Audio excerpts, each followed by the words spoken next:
Hi guys. Okay, so for this video we're going to go over our K through 5th and pre-K job description for volunteers.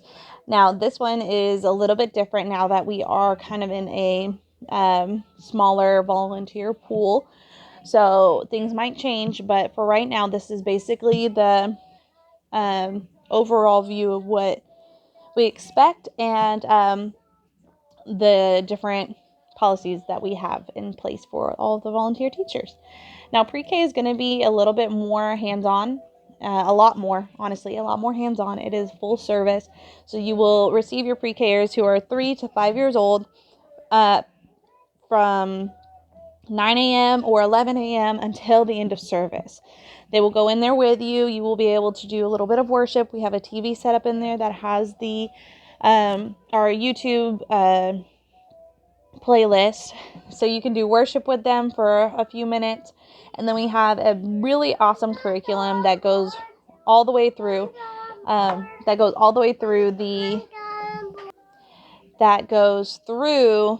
every single minute of what you can do.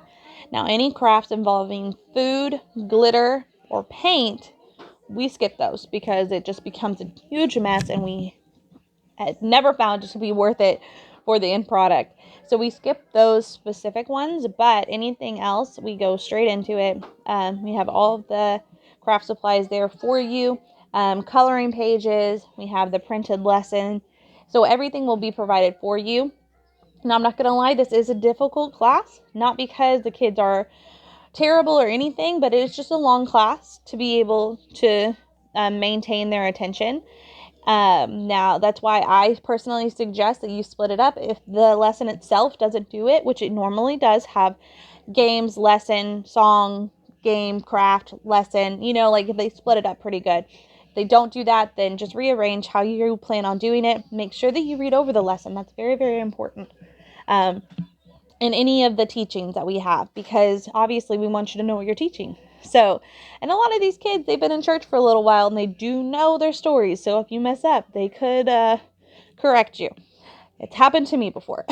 So that's pre-K. You'll be trained by Miss Justine. She is amazing. She's been teaching our pre-K class, both services, forever.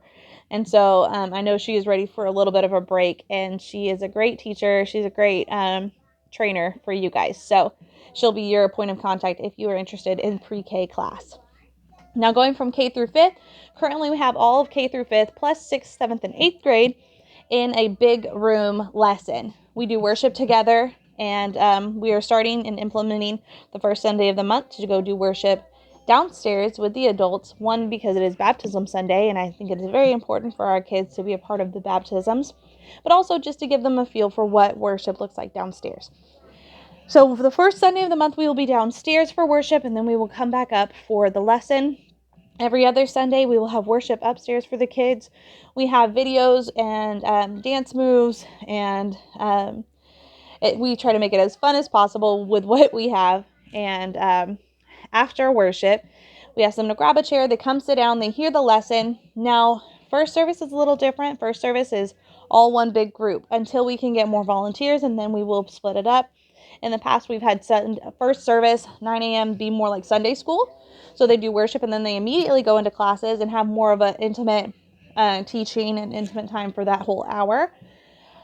But as of right now, that's we're doing it a big group style. Second service, however, we are going to be doing big group and then splitting it off for almost like a small group session. Now, the small groups are we have kinder and first are together, and then 2nd through 5th grade boys and 2nd through 5th grade girls. So we have 3 different groups that they will break up into. You'll go through some questions and either do a game or a craft with them at the end. And then you work on your memory verse. So that's pretty much it. It's pretty simple. We don't want anything to be difficult. We wanted to make it as easy as possible on you. But we do encourage you to please read over the lesson. We send it out every single week. So please read over the lesson so you know what we're talking about. Other expectations is to please check in with me 15 minutes before service. Now, we do have, like I said, we have worship for the first 30 minutes. You are allowed to go downstairs for worship and then come up to teach. I do not mind that at all. We would love for you to be in worship with us, because when the kids get to see you worship, it helps them to enter in and to really engage in the worship.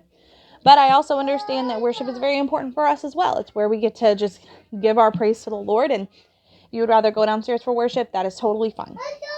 But just check in before you do. Check in about 15 minutes before service starts. Good job, buddy. So sorry, guys. Another thing is greet any parent that you see. If you see a parent come in with a child, don't expect for Pastor John or I to be the only ones that are greeting parents. We do try. But if you see them first, go greet them. Introduce yourself.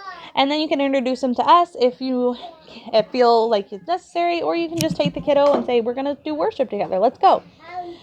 Ensure all children are wearing their name tags. Now, like I said in the nursery video, we don't have our name tags currently. We're in between two different systems. But as soon as we do, name tags are important.